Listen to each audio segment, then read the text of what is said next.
y actos en orden a esa esencia, se le llama materia y forma.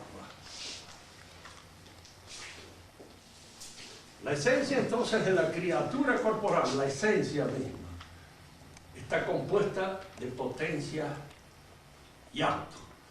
Y esta potencia y acto se llama materia y forma. Primero aclaremos este concepto y después entremos en una cosa que va a ser un poco más amplia, pero que tal vez resulte de mayor interés para ustedes.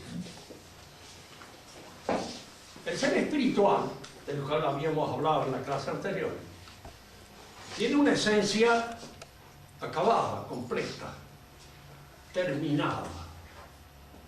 Su esencia no está compuesta de materia y de forma, porque aquello que es, lo es de una manera definitiva y total, en acto. Nosotros, tomando como ejemplo a los hombres mismos, no somos de una manera definitiva y total.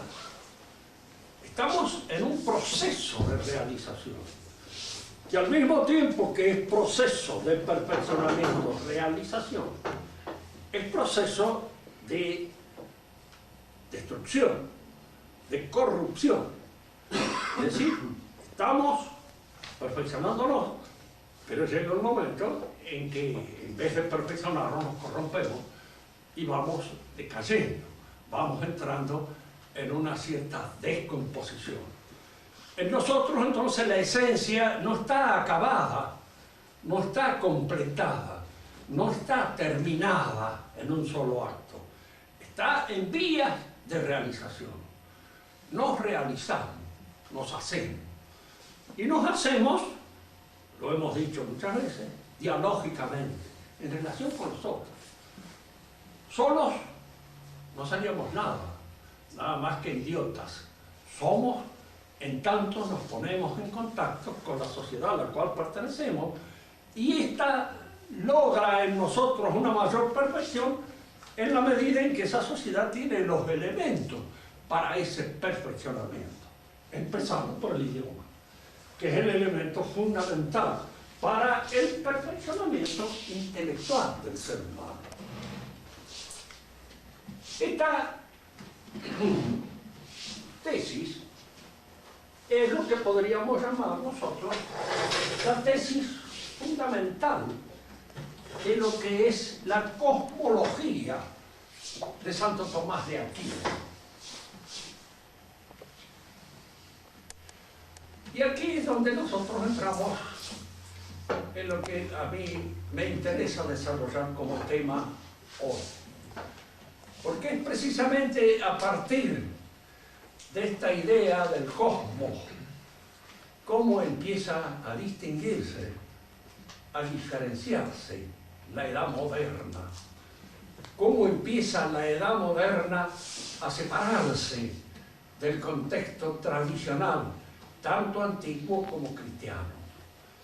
Esta separación está protagonizada un poco trágicamente por el asunto Galileo. Galileo fue probablemente uno de los primeros en señalar, tal vez con demasiado énfasis, la separación del pensamiento moderno del pensamiento tradicional, antiguo. Y su choque con la Iglesia fue este. Diríamos, si Galileo hubiera tenido una mejor formación filosófica, hubiera leído con más atención a Santo Tomás, no hubiera entrado en esa discusión.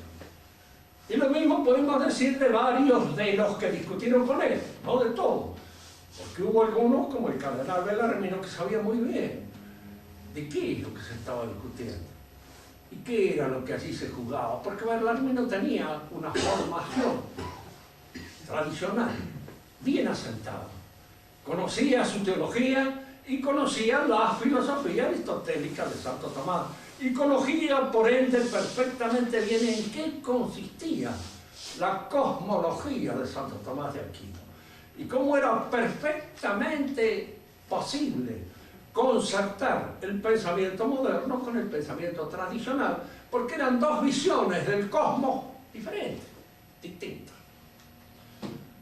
Pero esa nueva visión del cosmos que aparece incoativamente, recién iniciada en Galileo. No olvidemos que Galileo no sabía muy bien tampoco qué era lo que estaba defendiendo, porque no tenía todavía la prueba. Él tenía la intuición, tenía el barrunto de que allí se estaba tramitando un pensamiento que en la medida en que fuera a surgir, en que iba a aparecer con todas las características de una cosa bien fundada, iba a cambiar, diríamos así, el pensamiento tradicional, antiguo. Galileo creía, y en esto estaba profundamente equivocado, que la nueva cosmología destruía la cosmología o la interpretación que del mundo se había hecho Santo Tomás. Y al destruir la cosmología de Santo Tomás, destruía también el fundamento defensivo de toda la teología que está precisamente en la ontología y la metafísica. Eran católicos, no querían destruirlo, querían transformarlo de alguna manera, de modo tal de que el pensamiento católico se adaptara al nuevo pensamiento, porque él creía, en cierto modo, y en eso estaba perfectamente errado, de que la ontología tomista era una cosmología en derrota, una cosmología obsoleta, una cosmología caída. Y entonces había que reemplazar eso por una nueva. Vamos a tratar de interpretar entonces, para edificación de todos nosotros, esta nueva cosmología que surge en la época moderna y que va a tener no solamente una gran influencia en el desarrollo de la cosmología propiamente dicha, sino en el desarrollo de todo el pensamiento moderno, que cambia y se modifica y se constituye de una manera completamente distinta al pensamiento tradicional y antiguo. Este pensamiento moderno es lo que en la actualidad se discute también de alguna manera como fundamento de eso que se llama la posmodernidad, tan de moda. Que eso que nos decían, ¿qué piensa usted de la posmodernidad? Yo me acuerdo que había dicho siempre a los alumnos, no pienso nada. En alguna medida le digo, no me afecta a mí. Yo me ocupo de la posmodernidad como un médico se ocupa de una enfermedad sin contagiarse, si es posible. Porque lo fundamental es no contagiarme. Estudiarla, considerarla, verla. ¿Qué es? ¿Cómo se configura? ¿De qué manera se articula? ¿Cómo se realiza ese pensamiento? Y luego decir, bueno, a nosotros no nos afecta. Para nosotros esto es una viaraza, un desvío del pensamiento moderno, nada más. Tomemos la cosa con los antecedentes necesarios como para poder entenderla. Tanto en el pensamiento antiguo como en el pensamiento tradicional cristiano, la ciencia es siempre la captación de un orden, diríamos, para establecer claramente esto. Si yo veo, observo un hecho, no tengo conocimiento científico de ese hecho hasta que no lo coloco, lo ordeno en relación con otros hechos de la misma especie y que configuran junto con él un orden, un ordenamiento. Si esto se entiende, y en cierto modo recién logramos la comprensión, diríamos, científica de un hecho, cuando lo consideramos en relación a los otros hechos de su misma especie, captar cuántos órdenes reconocía el pensamiento tradicional en la realidad. 4. Los que se llamaba el orden teórico. ¿Qué quiere decir teórico? Ustedes mismos, si observan la palabra, verán que en el principio es teo, que es Dios. Dios. Teoría se llamaba también, entre los griegos, diríamos, a esa suerte de danzarina que iban delante del Dios, lo precedieran, y iban bailando, danzando, para acompañar al Dios. A eso se llamaba también teoría. Pero la palabra teo está apuntando al origen. El orden teórico es el orden que Dios o el logos pone en las cosas. Una ciencia es teórica cuando considera un orden que nos es dado a nosotros, que está en la naturaleza de las cosas, que está dado allá y al cual nosotros tenemos que considerar, no que realizar, ni que, diríamos, perfeccionar, porque tiene su perfección. El conocimiento de una cosa teórica está adecuado a lo que eso es, y nada más. Y lo que eso es nos impone su condición a nuestra inteligencia. La palabra teórico, porque entre nosotros la subversión del lenguaje se produce a través de todos estos cambios. Porque estos cambios que primero se dan en el orden puro y exclusivo de la inteligencia, posteriormente se expanden al lenguaje. Así, por ejemplo, no es difícil oírle decir a un estudiante de ciencias políticas que vamos a estudiar teoría política. Yo me he cansado de decirle, no hay teoría política. La política es praxis, es práctica, y ya vamos a explicar qué es. Pero no es un orden que esté hecho por Dios y dado en la naturaleza de las cosas. Entonces no hay ciencia teórica, como no hay teoría del arte. Llamémosle una reflexión filosófica, si ustedes quieren, muy bien. Pero no le llaman teoría porque es tergiversar el uso de los términos y aplicarlo a una realidad que no corresponde.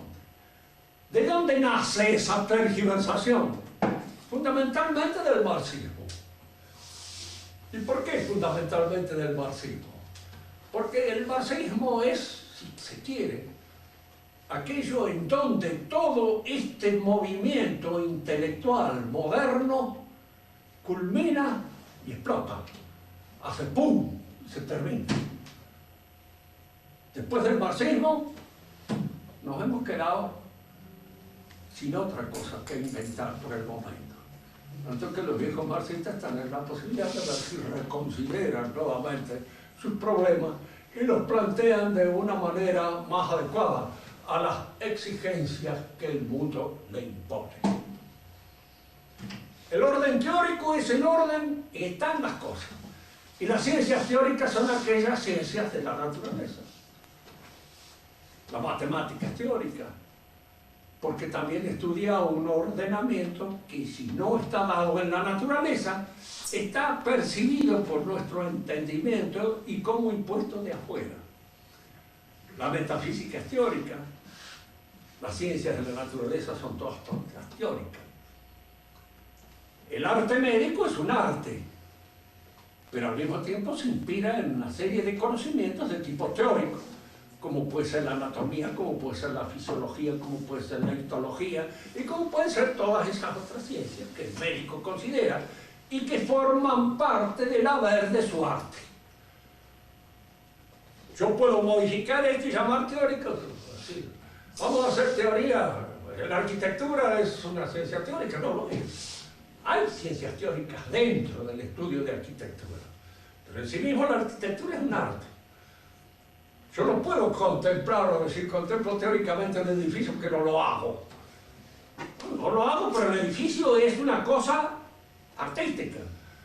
Es, en lenguaje griego tradicional, antiguo, poética. Es una realidad poética. Y una realidad poética no es una realidad teórica. Luego no lo puedo considerar teóricamente, sino poéticamente, porque esa es la consideración que se adecua a esa realidad. El orden teórico es el orden establecido por Dios en las cosas. Culmina este conocimiento en la teología, que sin embargo dicen los teólogos con toda razón, que es teórica y es práctica. ¿Por qué puede ser teórica y práctica al mismo tiempo? porque es un conocimiento que tiende inevitablemente a ordenar nuestra conducta hacia Dios. Es un conocimiento que en sí mismo tiene la intención de ordenarnos por el saber. Porque fíjense una cosa, uno no puede saber de ciertas cosas si no se prepara para la contemplación. Y la preparación para contemplación es siempre una preparación moral, práctica. Hay ciertas virtudes que si uno las posee, le permiten ver ciertas cosas. Y si no posee esas virtudes, hay ciertas cosas que se le escapan, se ven. Muchas veces pongo de ejemplo a los alumnos. El que se limpie y el que es limpio sabe el valor que tiene la limpieza, pero el que no es limpio no lo sabe. Y tanto que podía decir, como le decía ese atorrante al otro, si ahora hasta te palmas, como diciendo, has caído en lo peor que se puede caer, que en el arte de peinarse, o de bañarse, o de estar limpio. El que no lo ve, no lo entiende. Y hay muchas cosas que se entienden solo en la práctica, ejerciendo la práctica. Hay entonces un orden teórico, fundamental, porque es el orden establecido por Dios. Y es el que está en el principio. Sin el conocimiento de ese orden, los otros órdenes no pueden realizarse. Ya vamos a ver cómo. Un segundo orden es el orden práctico, del cual hemos estado hablando recién. La palabra praxis entre nosotros ha cobrado también una serie de significaciones que las desvirtúan, las sacan de su quicio. Los marxistas la usan bien, porque hablan de la praxis política. La política es praxis, como lo es la ética. Ya vamos a ver en dónde no hacen bien, en dónde se equivocan, en dónde yerran. ¿En qué consiste el orden práctico? En el ordenamiento de nuestros actos voluntarios en función de un fin, de una finalidad. Esos actos voluntarios sufren todos un ordenamiento a través de las virtudes, que son las fuerzas que la voluntad pone para sujetar las apetencias y ordenarlas hacia el fin que el hombre se propone. A veces explicando estas cosas a los alumnos, que siempre están un poquito buscando la manera del fin de zafarse, pero todo el mundo tiene las mismas virtudes, todo. Y el que asalta un banco tiene las mismas virtudes que el que asalta y no tiene más remedio, las tiene que tener a su modo. El fin es malo, está por asaltar un banco, pero para asaltar un banco tiene que tener prudencia, tiene que tener coraje, fortaleza, tiene que tener templanza. ¿Y por qué esa templanza? Porque si se queda mirando las piernas de una de las chicas que está en el banco en el momento que están asaltando el banco, termina. No lo asalta bien, no lo realiza, tiene que tener templanza, como tiene que tener fortaleza, porque si tiene miedo no puede tener. Entonces no puede tener miedo, no puede dejarse llevar por la contemplación de los atractivos más o menos eróticos que pueda haber en torno a él, y tiene que ser justo con los suyos, con los que están asaltando junto con él, porque si no hay justicia entre los bandidos no hay una buena acción delictiva, no la hay. Entonces tiene que tener todo ese ordenamiento que hace incluso la virtud de prudencia, porque hay que examinar bien las circunstancias prácticas en que tengo yo que realizar esta finalidad que me propongo realizar, y para eso necesito equilibrar, medir, de alguna manera, diríamos, componer las otras actividades virtuosas. Sin eso no hay finalidad que alcance. El que quiere estudiar y tiene que rendir examen, tiene que ordenarse. Y empieza por vencer su pereza. Y termina venciendo todos aquellos obstáculos que en alguna medida se oponen a la consecución de su finalidad. Y este orden que yo realizo en el interior de mí mismo, en mis potencias, ordenándolas a través de las virtudes, esto se llama orden práctico. Ahora fíjense ustedes que como nosotros actuamos no solo personalmente, no solo tenemos que ordenarlos en fin a nuestra perfección personal, sino también a nuestra relación con el conjunto. Formamos parte de una familia, formamos parte de una sociedad civil. Y entonces ese ordenamiento práctico abarca las dimensiones de la familia y las dimensiones de la sociedad civil y las dimensiones de la sociedad religiosa. En todas ellas, nuestro ordenamiento práctico es el que redunda el beneficio precisamente del orden total. ¿Qué es el orden civil? Bueno, ustedes pueden ver ahora acá. Hay orden. ¿Por qué hay orden? Porque cada uno de nosotros hace lo que debe hacer en función del fin que nos hemos propuesto. Escuchar esta clase. Si uno de ustedes se vuelve loco y empieza a gritar, se acabó el orden, se destruye. Y fíjense que en el ordenamiento civil también colaboramos todos colaboramos. No porque sigamos las instrucciones de la Constitución, porque el orden civil lo hace el orden de las virtudes de cada uno de nosotros. Es un orden moral fundamentalmente. El orden constitucional o el orden jurídico es instrumental del orden moral. Por eso si no sirve hay que cambiarlo. Pero el orden moral es el que hay que sostener. Y el orden jurídico está subordinado al orden moral. Por eso aquellos que empiezan a declarar vamos a constituir un país, ustedes no saben lo que hay. Si ese país no está constituido, no se constituye por medio de la Constitución, hay que empezar a hacer la gente desde adentro. ¿Y cómo se hace a la gente desde adentro? A través de la religión. Instaurando en el fundamento de cada uno de nosotros la presencia mística de Dios. Sin esa presencia mística no hay orden. ¿Por qué? Porque si no hay Dios, somos dueños de hacer lo que se nos da la gana. Y si no lo hacemos, porque nos da el cuero nada más. Pero el que ha vencido la idea de Dios, el que la ha destruido en su interior, el que saca o arroja de sí la presencia mística de Dios, no tiene por qué ordenarse. Y nosotros, cada uno de nosotros sabemos, porque somos cristianos y al mismo tiempo pecadores, que tenemos que ordenarnos permanentemente en nuestra interioridad y en nuestra soledad. Porque ni siquiera podemos pensar lo que se nos dé la gana en nuestra soledad. ¿Por qué? Porque tenemos que pensar de acuerdo a lo que en alguna medida hace a nuestro perfeccionamiento interior. No le escapamos a la mirada de Dios, escapamos a la mirada del vigilante, escapamos a la mirada de los demás, todo lo que quieran. Pero el orden no lo constituye el vigilante es un instrumento del orden, lo constituimos nosotros en nuestra propia interioridad. Por eso cuando hay una época de crisis como la actual y se andan preguntando ¿qué es la causa de la crisis? La causa de la crisis es la desaparición del orden religioso en la interioridad de la gente. Lo decía José Cortés. Cae el termómetro religioso, hay que aumentar la policía. Y llega un momento en que se aumenta tanto la policía que uno pregunta ¿y quién cuida la policía? No habrá que inventar otra policía para esta policía y otra para la otra y otra para la otra y así sucesivamente hasta dónde. Si no instalamos algo en el interior de nuestra conciencia, algo que es la presencia mística de Dios, no, orden posible. El orden práctico es ese y funciona en todas sus dimensiones en función precisamente de esa presencia mística de Dios. Sin ella no hay.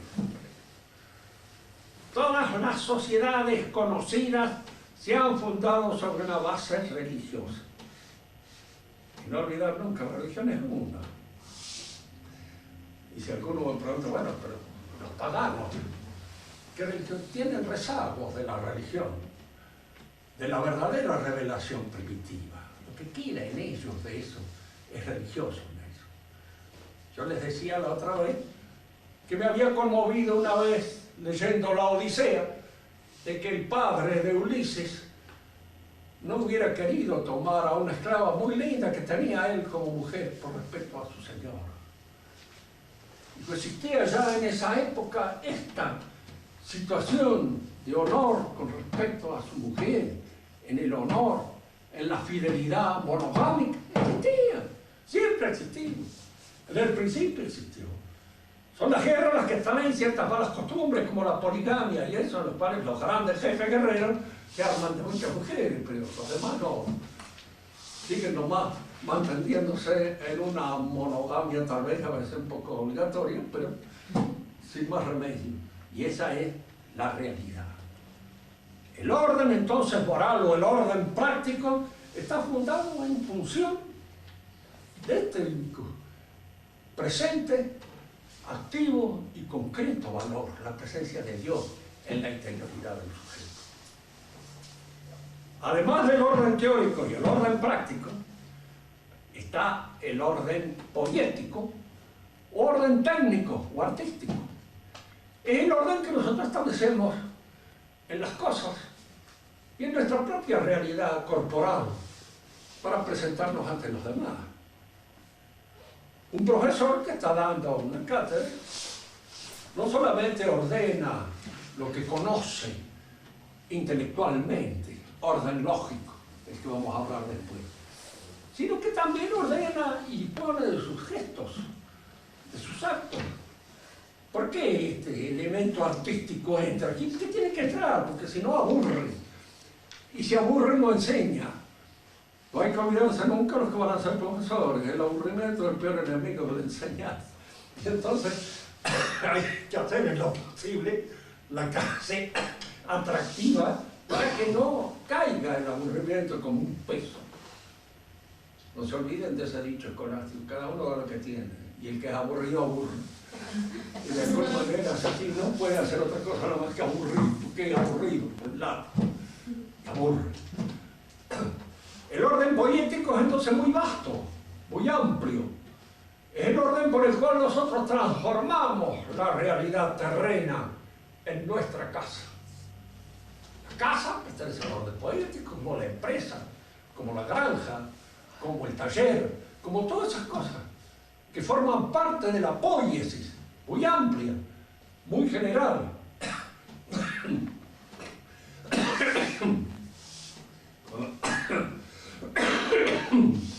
Conviene insistir en esto porque es este orden el que posteriormente se va a imponer sobre los demás. Por eso conviene tenerlo bien presente.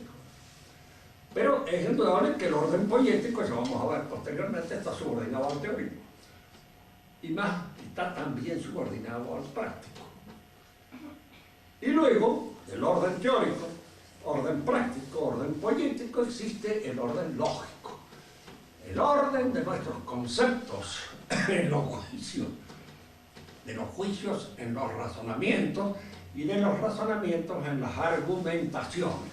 Es decir, es el orden con el cual yo obro sobre el pensamiento y lo adecuo para la finalidad de su enseñanza, de la transmisión de conocimiento, de lo que fuera.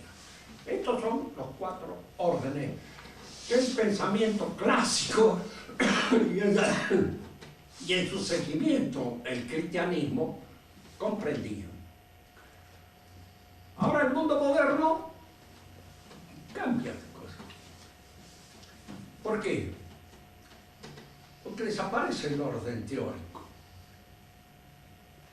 No hay más teoría en el sentido viviente, cabal del término.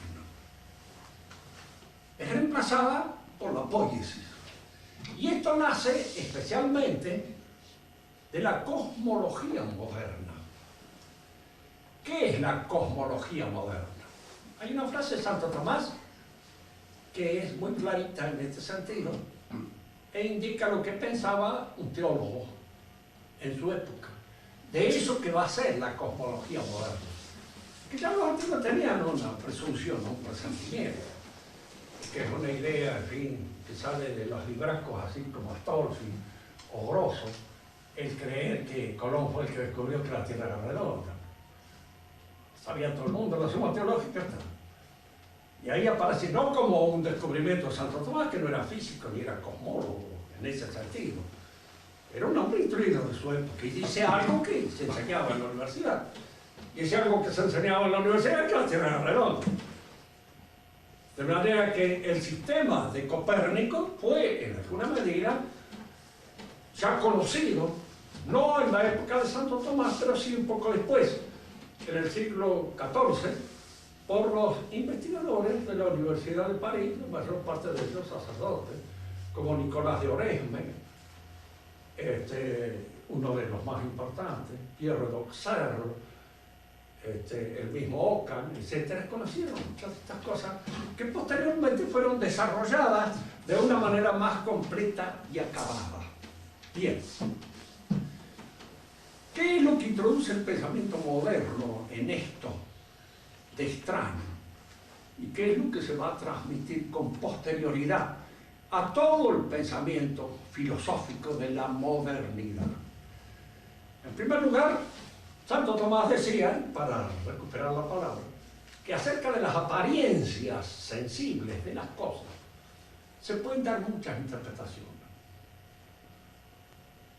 Es decir, ya la idea de que la Tierra giraba sobre su eje y giraba alrededor del Sol existía.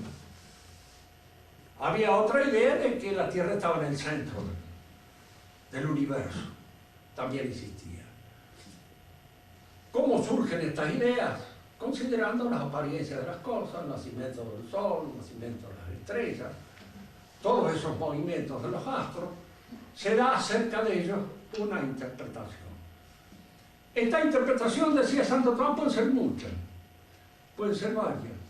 Y en eso estaba de acuerdo con la última edición del último libro que ustedes pueden leer en Cosmología hoy.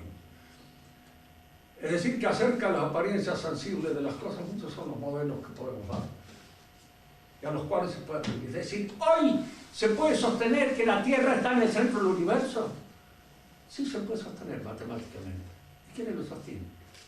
Matemáticamente. Que esté, no sé, a lo mejor sí, a lo mejor no, pero de hecho el sostenimiento de esta teoría se puede, y existen libros con respecto a esto. Es cuestión, diríamos así, de establecer un modelo matemático que dé cuenta y razón de todos aquellos aspectos visibles que nosotros captamos en la realidad. ¿Y el modelo qué significa? El modelo significa una cosa que nosotros componemos a nuestro modo. Por ejemplo, la idea de átomo es un modelo. Que el átomo es una cosa chiquitita, así como decía un peluquero, con un núcleo en el centro y toda una serie de electrones que giran alrededor de él. Esto es un modelo. Esto da cuenta y razón de algunos de los fenómenos que se observan en la infraestructura de la materia concreta. Se observan estos aspectos. Y entonces se crea un ente de razón, modelar, por el cual eso se interpreta. Este modelo sirve hasta tanto no se descubra algún aspecto en esa realidad que haga imposible el modelo, que haga necesario su declaración de cesantía, su desuso. Fíjense que el modelo de Newton sirvió durante mucho tiempo, hasta la época en que aparece Einstein y concibe otro modelo para dar una interpretación del universo. Y varios otros modelos van naciendo del pensamiento físico moderno, que de alguna manera, diríamos, hay algunos de ellos que lo dicen totalmente. El modelo tiene un sentido práctico y un sentido pragmático. Sirve para explicar tales y cuales fenómenos observables y usarlos técnicamente. Cuando aparece un fenómeno que no está explicado por el modelo tiene que cambiar, modificarse de alguna manera. Ustedes piensen ahora en esto. Si la ciencia por antonomasia, la ciencia recta, que es la ciencia física matemática, trabaja sobre la base de un modelo que sirve para la interpretación de los fenómenos, y ese modelo es una construcción de carácter matemático, es una construcción del hombre, y allí no hay más teoría. ¿Por qué? Porque no es que nosotros estemos contemplando una idea proveniente de Dios en función de la cual el universo obra de tal o cual manera. Estamos contemplando un modelo proveniente de nuestra propia inteligencia, proveniente de nuestros conocimientos matemáticos, en función del cual interpretamos la movilidad sensible de las cosas. ¿Se entiende la diferencia? Fíjense que esto es importante porque esto es el pensamiento moderno. ¿Qué es lo que descubre Kant? Kant era un gran admirador de Newton. Era el admirador por antonomasia de Newton. Newton dijo, hágase la luz, y la luz se hizo. Hay un verso de Pope en inglés que establece claramente esto. Newton dijo, hágase la luz, y la luz se hizo, porque esa era la luz. Pero al mismo tiempo Kant, que observa este modelo de Newton, se da cuenta de que sí, efectivamente, el mundo es una proyección de nuestro entendimiento. Se trata ahora de explicarlo filosóficamente. Newton lo ha explicado físicamente. Ha dado la proyección del modelo de conformidad con el cual giran las estrellas y se manejan los planetas. Kant va a dar la configuración, diríamos así, filosófica, de cómo obra el intelecto en el acto de producir, de modelar al universo. Y entonces él va a dar una interpretación ahora constructiva del universo. Acá es donde quiero que todos pensemos. Para Aristóteles, para Platón, para Santo Tomás, conocer teóricamente la realidad era ponerse en contacto con la inteligencia divina que la sostenía, con su pensamiento y con su voluntad. Para el nuevo pensamiento ya no hay eso. El nuevo pensamiento, conocer la realidad significa, en alguna medida, establecer el modelo conforme al cual la realidad parece comportarse. Y se comporta en la medida en que no descubramos algo que nos haga necesario cambiar el modelo.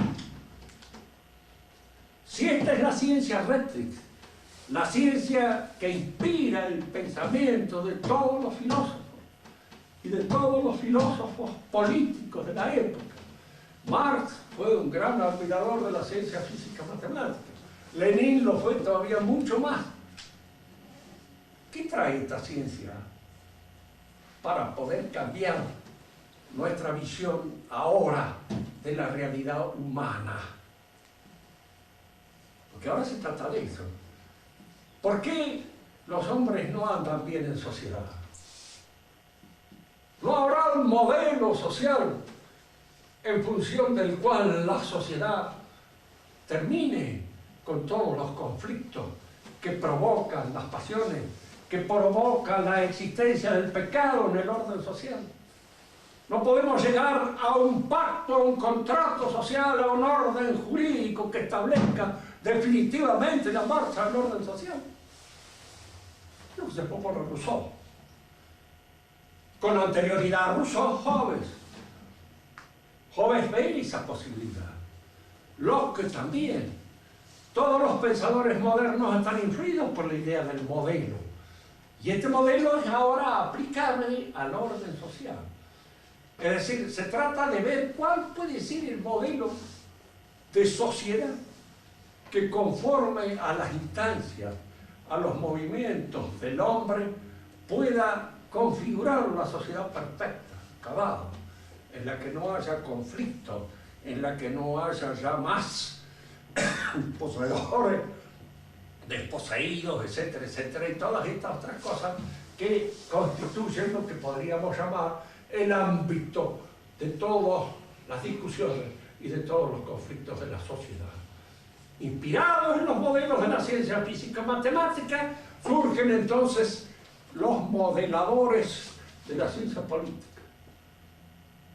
Pero acá hay una cosa que, bien, van a hacer surgir dos ciencias que nacen de esta mentalidad. Primero hay que ver a la gente, estudiarla. ¿Cuáles son sus motivaciones? ¿Y cuáles de esas motivaciones son aquellas que podemos dirigir para la constitución del modelo? Para hacer efectivo y posible el modelo que queremos. Fíjese que si usted le pregunta a cualquier personaje común, no necesita leer a ninguno que esté pensando seriamente, ¿por qué en nuestro país no actúa la democracia? Porque todavía no estamos preparados para eso. No estamos preparados. ¿Qué necesitamos? Educación. Hay que educar al soberano. ¿Y qué significa educar al soberano? Prepararlo para el modelo, hacer que entre en el modelo, hacer que de alguna manera configure su actuación para el modelo. Pero para que configure su actuación para el modelo, yo debo actuar sobre los ciudadanos. ¿Y cómo actúo sobre los ciudadanos? La psicología, la sociología, son dos ciencias inventadas últimamente y de alguna manera en función de la institución del modelo. ¿Por qué? Porque la psicología es aquella que estudia las motivaciones del hombre. En el modelo democrático, diríamos así, consumista de nuestra sociedad, ¿cuáles son las cosas que pueden venderse? ¿Y por qué se venden tales y cuales cosas? ¿Se puede utilizar el sexo como un elemento de promoción comercial? Es lo que se hace. Si se quiere dar una camisa, ya está, el señor que se va a poner esta camisa y detrás la que acaba de conquistar con la camisa. Se ve allí la figurita. Si usted quiere lograr estos éxitos, compre esta camisa, realice tales o cuales cosas. Entonces, todo está en función de la provocación de esta, diríamos así, multitud de apetencia. Platón conocía esto. Y él habla de la sociedad henchida de deseos, que es la sociedad democrática de la época de ellos. Esta sociedad henchida de deseos es esa sociedad que es manejada desde el gobierno, precisamente por el conocimiento de las motivaciones que imponen esos deseos y que satisfacen esos deseos. La gran discusión entre norteamericanos y rusos en un momento determinado era esa. Estaban de acuerdo en casi todo, pero había una cosa en la cual no estaban de acuerdo. Los rusos utilizaban el miedo. Fíjese que el miedo es una de las pasiones más tremendas y más fáciles de manejar. Si usted asusta a una multidumbre y la tiene suficientemente asustada permanentemente, la maneja con facilidad. Para eso están los alcahuetes, los correveidores y toda esta gente que de algún modo asusa las instancias del miedo. Y usted sale al encuentro de esto provocando tales o cuales movimientos para hacer que el miedo de alguna manera concurra a la realización de su modelo político. Ese es el miedo. Los norteamericanos decían sí, pero hay una cosa, el miedo no compra, hijo. El tipo que está asustado no piensa en vacaciones, ni siquiera piensa en las mujeres, empieza a desinteresarse de todo, no le interesa nada más que el trago, olvidarse de que tiene miedo. Y en un momento determinado diríamos, claro, viene la vodka, viene esto, y de ese modo se olvida de que existe el temor, de que hay un temor constante. Entonces van evitando y ustedes están destruyendo en el fundamento el motor que maneja la sociedad de consumo. Porque el miedo lo destruye, lo paraliza, lo rompe, asusen los apetitos, sí, todo. No dejen que ningún apetito deje sin controlar, sin manifestarse. Es que las mujeres, que todavía, que la castidad, eso mire, nosotros con los elementos anticonceptivos terminamos con la castidad de una vez para todas. No existe nada, no hay más castidad.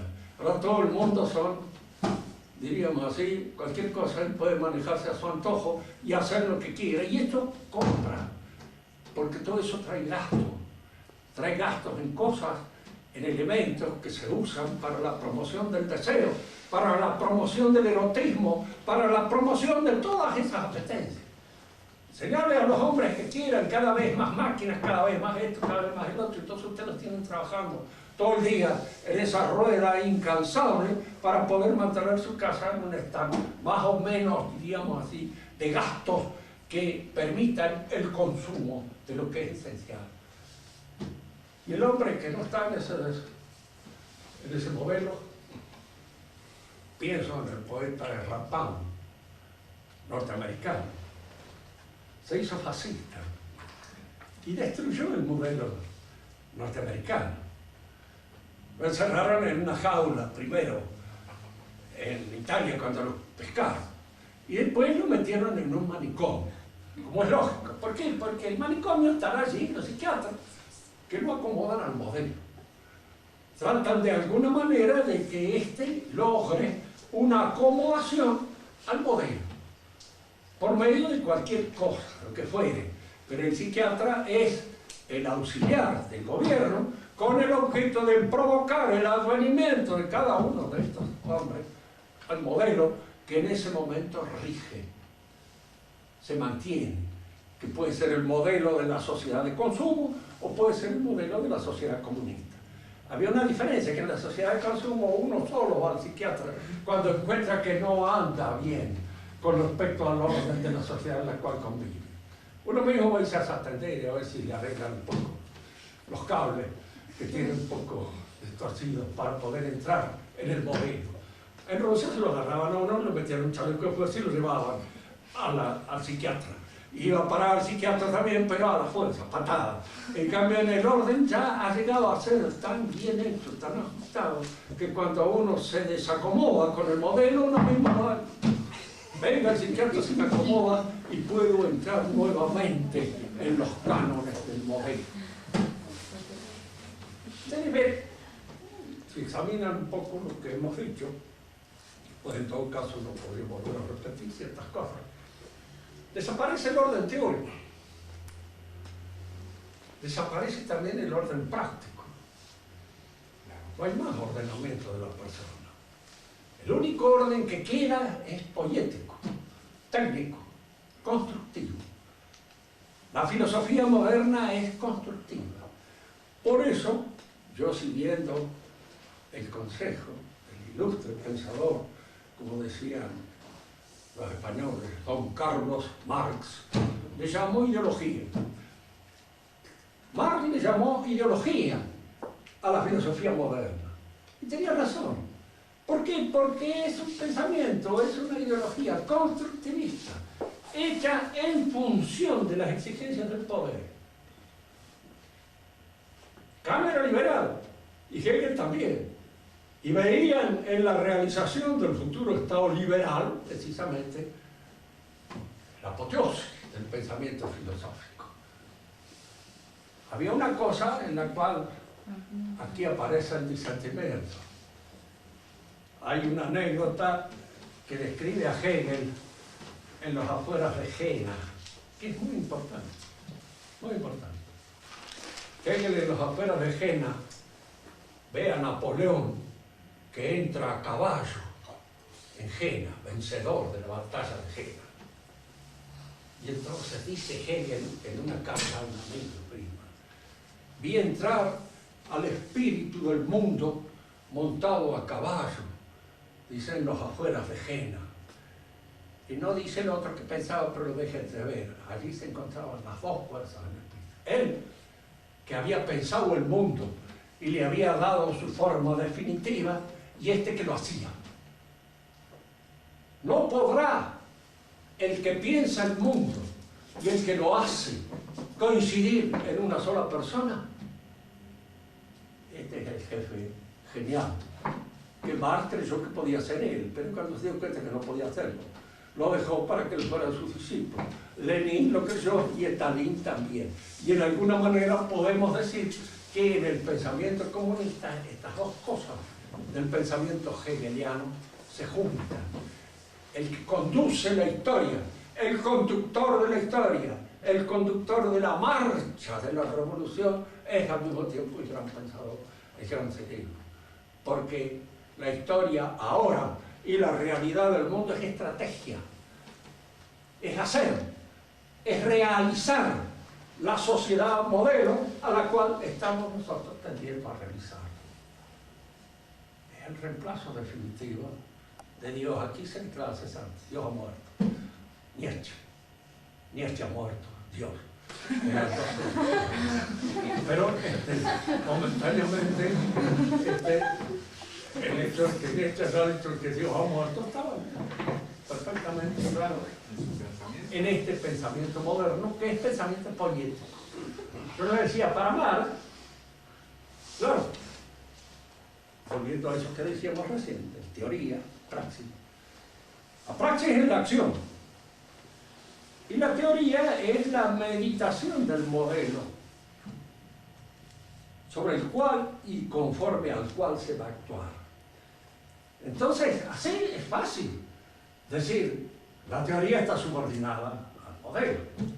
Yo le pregunto al comandante que si él imagina cómo hacer una construcción o una casa, lógicamente tendrá que decir, tiene que ser posible que la hagamos. Porque si no es posible, es una cosa puramente pensada e inútilmente pensada. Si praxis es la construcción de la casa, esta praxis debe subordinar el modelo, porque el modelo debe ser posible de hacer, posible de realizar, y entonces está subordinado a la praxis. Pero yo estoy llamando praxis a una cosa que no es praxis en el sentido tradicional del término, que es poiesis, y estoy llamando teoría al modelo de la poiesis, que no es teoría tampoco. Y acá donde aparecen tergiversados los términos. Y ahora uno a veces cree, ¿no? Sé yo. En filosofía lo que ayuda mucho es el buen sentido común. A mí me ha ayudado mucho en filosofía un poco mi condición paisana, el haberme creado las realidades del campo, porque entonces uno ve las cosas como son y no se emborracha con palabrerío absurdo y que hacen perder de vista lo que es real y concreto. Nació la teoría, vivió la teoría, contempló la teoría. Sí. Muy bien. Si ustedes quieren hacer alguna pregunta, para que hagan las fuertes, porque no sé por qué me está fallando el aparato. Cuando me falla el aparato, fallo yo. ¿Qué hora es? Las 9. Ah, está bien. Este personaje, Ezra, ¿Cómo? Ezra, este norteamericano, Es rapado. Ezra Pound, ¿cómo puede explicar cómo es? Después que lo sacaron de Italia, lo metieron en un manicomio donde estuvo 12 años. Cuando salió del manicomio se volvió a Italia, donde terminó muriendo allí en Italia con una hija de él, que no lo volvió a Italia. Ahora, claro, está bien, los norteamericanos dicen que lo metieron en el manicomio para los fusilar. Porque él era norteamericano. ¿Eh? Él era norteamericano. Y se ha ido a Alemania. Alemania Estuvo en Italia, con Mussolini. No era nazista, era fascista. Hay que hacer la distinción, porque los nazis fueron racistas y los fascistas no lo fueron. Fueron por contagio, tuvieron más remedio que seguir la indicación de Hitler cuando se unieron a él, pero no lo eran. No está en la índole del italiano el racismo. Como no está en la índole del español, entonces somos razas muy mezcladas. ¿Qué raza es racismo? No sabemos ni de qué raza son. El segundo sí, no. Son aquellos que tienen una modalidad así muy clara, muy evidente, entonces. ¿Alguna pregunta?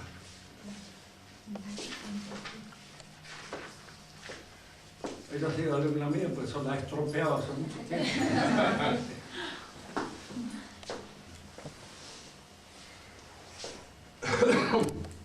Clarita, tenés la obligación moral. Toda la sociedad ahora es un modelo, ¿no es cierto? ¿Cómo? Que toda la sociedad ahora está fundada en un modelo, ¿no es cierto? Pero nosotros, ¿dónde estamos? O sea, ¿cómo hacemos con ese modelo? Mira, vos lo oís acá rápido leer, incluso en boca de algún tarado como puede ser Alfonsino Menem, que hablan del modelo de hombre argentino que van a crear un modelo de Indudablemente se trata simplemente de enredar las cosas, pero tienen eso en la cabeza, lo tienen en la mente, está en la cabeza de ellos, esas cosas trabajan. Indudablemente en ciertas cabezas trabajan poco, y no con excesos así pedagógicos, pero trabajan. Y está ese modelo conforme al cual se quiere hacer. Incluso todos los demás por ahí caímos en esas cosas. Sí, hay que cambiar el modelo. En realidad el hombre es una realidad teórica, ya por Dios que hay que estudiarla y considerarla teóricamente, no en función del modelo de lo que yo quiero, sino en función de lo que el hombre es. Y es de acuerdo con eso. Y lo que el hombre es muy difícil modelarlo desde afuera. Hay que buscar la forma de hacer, digamos, que se desarrolle de la manera más perfecta posible, dando todos aquellos elementos que hacen. Pero, fíjense, los hombres somos todos desiguales. Usted suelta una carrera y los más ligeros van a la cabeza, detrás, ¿por qué? Seguida. Usted no puede jamás en una sociedad pensar de que todos son iguales, porque es absurdo, ridículo. Y va a cometer una serie de enormidades. Como aquel que piensa que todos los pies son iguales y hace un zapato de la misma forma para todo el mundo. Hay gente que no puede ni caminar. Sucede eso, lo mismo. En una sociedad política siempre va a haber desigualdades. Y esas desigualdades, ¿dónde se presentan? A través de la historia, por el trabajo, por los actos, las cosas que se realizan, gente que sobresale.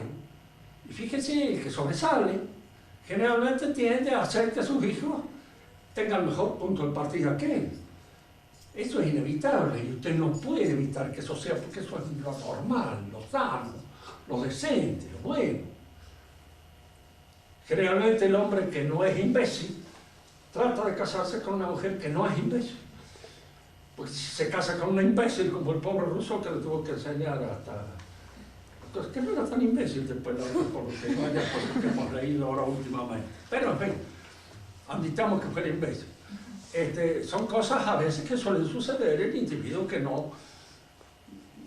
tienen una conformación erótica un poco especial. Pero en general no es así. Nos casamos dentro del ámbito en el cual vivimos. Yo me acuerdo que tenía un amigo mío que estudiaba medicina. Vivíamos en una misma pensión. Y me siempre que me guardaba polvito. Y había unas chicas que lo miraban, saludaban.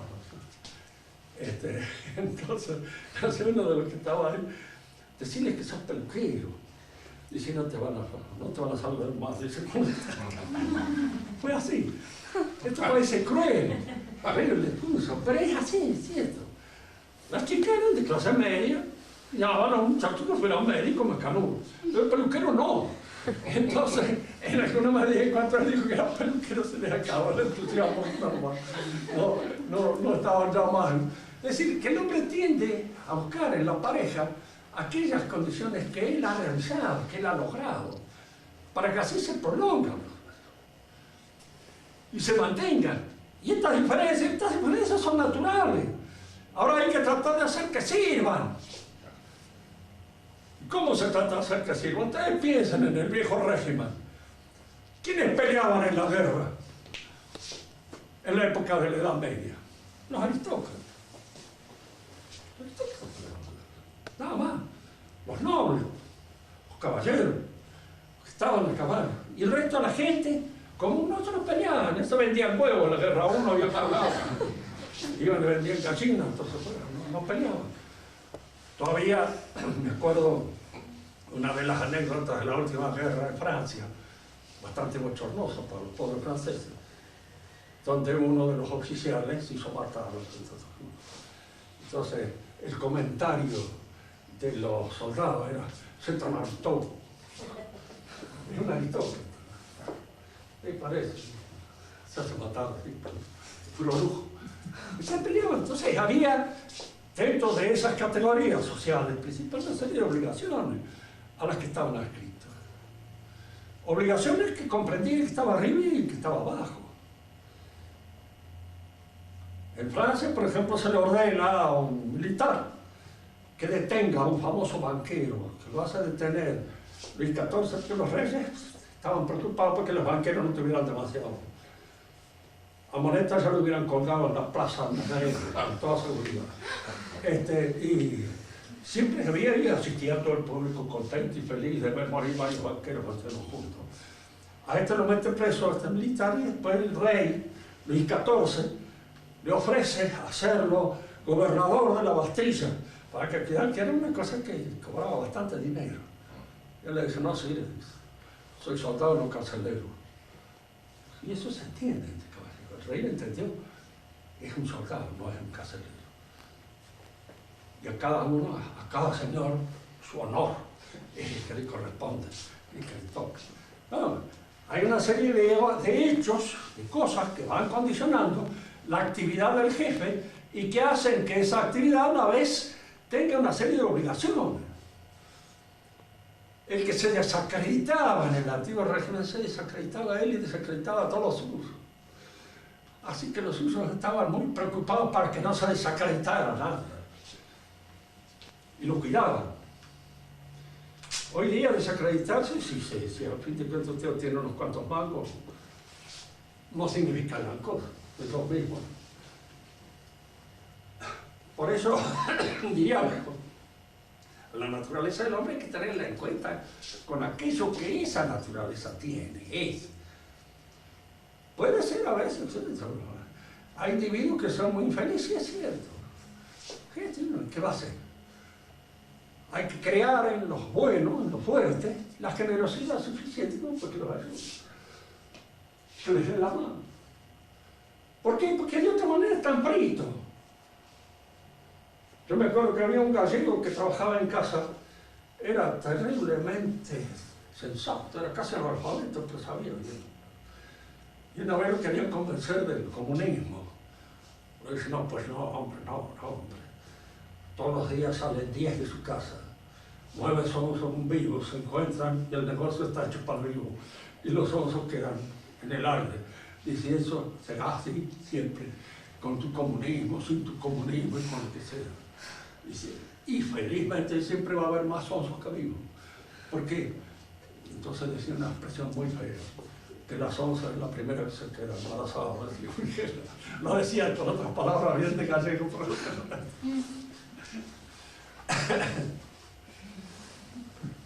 Muy bien.